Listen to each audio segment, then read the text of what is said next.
পশ্চিমে রূপনারায়ণ আর দক্ষিণে দামোদর, দুয়ে মিলে ঘিরে রেখেছে হাওড়ার শ্যামপুরকে। শ্যামপুর মানে কৃষিজীবী, শ্যামপুর মানে ছোট কুটির শিল্প। আর 2026-এর বিধানসভা নির্বাচনের আগে কেমন আছে শ্যামপুর সেই জানতেই আমি পারাদীপ নেতা নয় জনতা নিয়ে আজ পৌঁছে গেছি হাওড়া জেলার শ্যামপুর বিধানসভা কেন্দ্রে।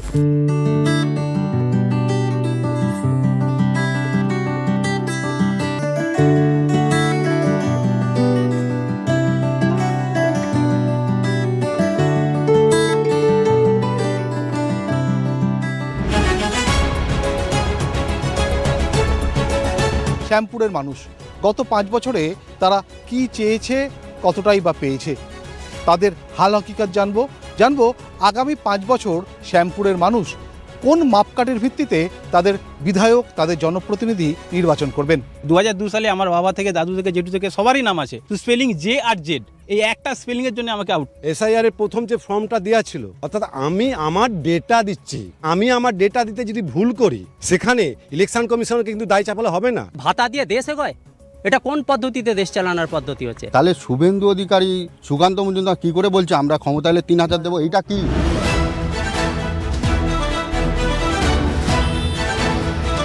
আমার কথা, আপনার কথা, নেতা নয় জনতা। আর নেতা নয় জনতা নিয়ে আমি পারাদীপ আজ পৌঁছে গেছি হাওড়ার শ্যামপুর বিধানসভা কেন্দ্রে। কেমন আছে শ্যামপুর সবার আগে খুব সংক্ষেপে জানতে চাইবো। শ্যামপুর এই মুহূর্তে যতটা খারাপ থাকার ততটাই আছে। অর্থনীতি, শিক্ষা, সমস্ত স্বাস্থ্যে খাদের কিনারায় পৌঁছে দেওয়া হয়েছে।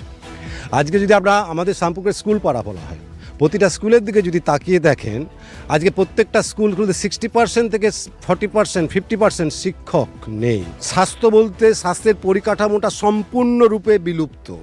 শ্যামপুরবাসীর দীর্ঘদিনের একটা চাবি, এখানে একটি সুপার ফেসিলিটি হসপিটাল, এটা আপগ্রেডেড হসপিটাল, কিন্তু আজকে আমাদের মায়েদের থেকে শুরু করে সমস্ত শ্রেণীকে আমাদের হয় উলবেড়িয়া যেতে হয়, আর আপনি যদি আমাদের এইমস, ভুবনেশ্বর এইমস, অথবা আপনি যে কোনো সাউথের মেডিকেল কলেজে যান, দেখবেন কি পরিমাণ শ্যামপুরবাসী সেখানে চিকিৎসা নেওয়ার জন্য যাচ্ছে। আমি বলবো শ্যামপুর অনেকই ভালো আছে, কেন উনি যেটা বলছেন হসপিটাল নেই। শ্যামপুর খুবই ইন্টেরিয়র একটা এলাকা, হাওড়া জেলার একদম প্রত্যন্ত গ্রামীণ এলাকা। তো এখানে বর্তমানে আমাদের দুটো ব্লকে দুটো হসপিটাল আছে। সেক্ষেত্রে শ্যামপুর টুতে রিসেন্ট আপনার সিজারিয়ান ব্যবস্থা চালু হয়েছে, ছোটোখাটো অপারেশান ওখানে হচ্ছে। শ্যামপুর 1-এরও পরিকাঠামোর অনেক ডেভেলপমেন্ট হয়েছে, আগামী দিনেও হবে। সেই দিক থেকে বলবো হসপিটালের যে সমস্যাটা বলছেন অনেকটাই মিটে যাবে।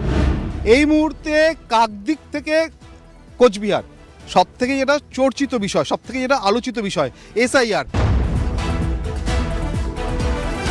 যারা কেবলমাত্র মারা গেছে এবং যারা শিফট হয়ে গেছে এবং যাদের 2002-এর লিঙ্ক নেই, তারাই কেবলমাত্র বাদ গেছে। আমাদের প্রকৃত কথা হচ্ছে যে স্থায়ী যে ভোটার, সে ভোটার কোনোভাবেই না বাদ যায়, আর যদি কিছু বেনজল থাকে সেটা বাদ গেলে সেটা মেনে নিতে হবে। 2002 সালে আমার বাবা থেকে, দাদু থেকে, জেঠু থেকে সবারই নাম আছে, কিন্তু আমার 12 সাল থেকে আমার এপিক কার্ড হয়েছে, কিন্তু 12 সাল থেকে আমি ভোট দিয়ে আসছি, কিন্তু হঠাৎ এই 2026 সালে আমার কোনো ভোট নেই, ভোটার লিস্ট থেকে আউট হয়ে গেছে। আমাকে নোটিশ দিয়েছে যে 6 জনের বেশি আমার ফ্যামিলি, কিন্তু আমরা 5 জন আছি। বলছিল আমার 6 জনের বেশি, কিন্তু বাপের নাম আমার সেম একই আছে, তো স্পেলিং জে আর জেড, এই একটা স্পেলিংয়ের জন্য আমাকে আউট। এসআইআর এর প্রথম যে ফর্মটা দেওয়া ছিল সেটা নিজেকে ফিল আপ করতে হয়েছিল, অর্থাৎ আমি আমার ডেটা দিচ্ছি, সেখানে আমি আমার ডেটা দিতে যদি ভুল করি সেখানে ইলেকশন কমিশনকে কিন্তু দায় চাপালে হবে না। তিনি তার কাজ করেছেন। আজকে ধরুন যে বা কে, এই একটা অক্ষরের জন্য কিন্তু একটা নাম সম্পূর্ণ আলাদা হয়ে যায়। আমার গ্রামে কেন্দ্র বাহিনী, তার বাবা দুজনেই এসআর লিস্টে নাম এলো, কোনোভাবে বাবার নামটা এলো, অথচ সেই কেন্দ্র বাহিনীর নাম ভোটার লিস্টে নেই। একটা সেনাবাহিনী যে প্রতিরক্ষা করবে, সরকারকে বাঁচাবে, তার নাম নেই লিস্টে। এটা কিভাবে, এটা কি, আমরা কিসের সম্মুখীন হচ্ছি?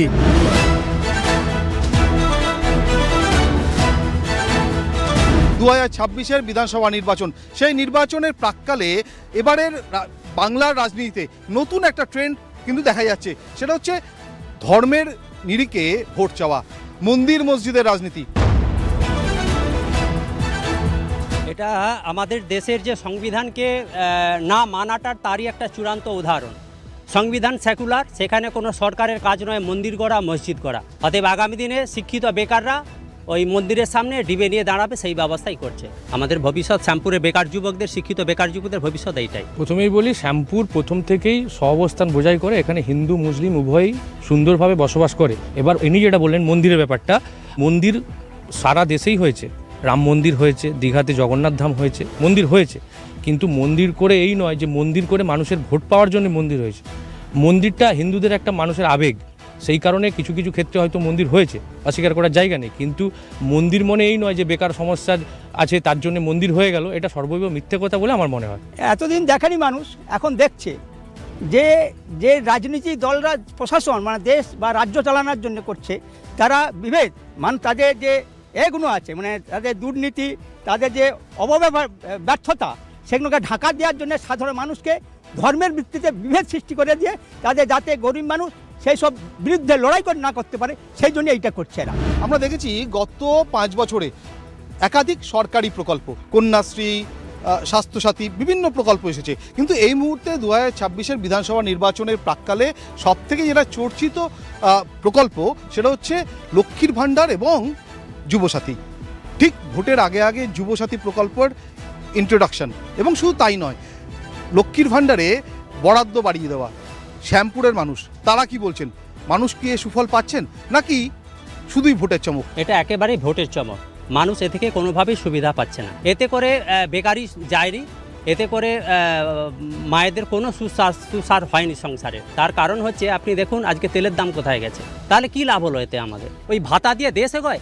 এটা কোন পদ্ধতিতে দেশ চালানোর পদ্ধতি হচ্ছে? বিরোধীরা সব সময় বলবে ভোটের চমক, এটা যদি ভোটেরই চমক হয় তাহলে শুভেন্দু অধিকারী, সুকান্ত মজুমদার কী করে বলছে আমরা ক্ষমতা এলে 3000 দেবো? এটা কি, এটা কি ভিক্ষা নয়? মহারাষ্ট্রে রেখা গুপ্তা বললে আসলেই 2500, এখনও কি 2500 মায়েরা পেয়েছে?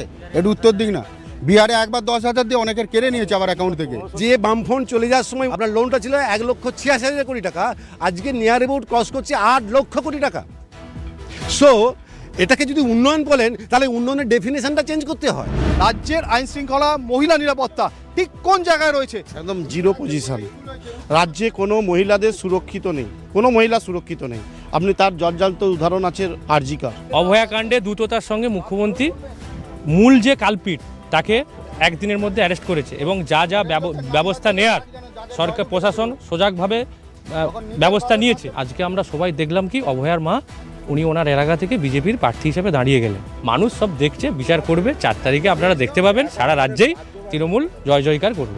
শ্যামপুরের মানুষ বিধানসভা নির্বাচনে 29 এপ্রিল কি ইস্যুতে ভোট দেবে, কি মাথায় রেখে ভোট দেবে? 8 থেকে 80 বছর বয়সের সমস্ত বাসিন্দা যে উন্নয়নের সুবিধা পাচ্ছে আমাদের মমতা ব্যানার্জি সরকারের কাছ থেকে, সেই উন্নয়নকে সামনে রেখে আবাল বৃদ্ধবনিতা সবাই ভোট দেবে। অনুন্নয়নের জন্য উন্নয়নের পক্ষে শ্যামপুরবাসী ভোট দেবেন।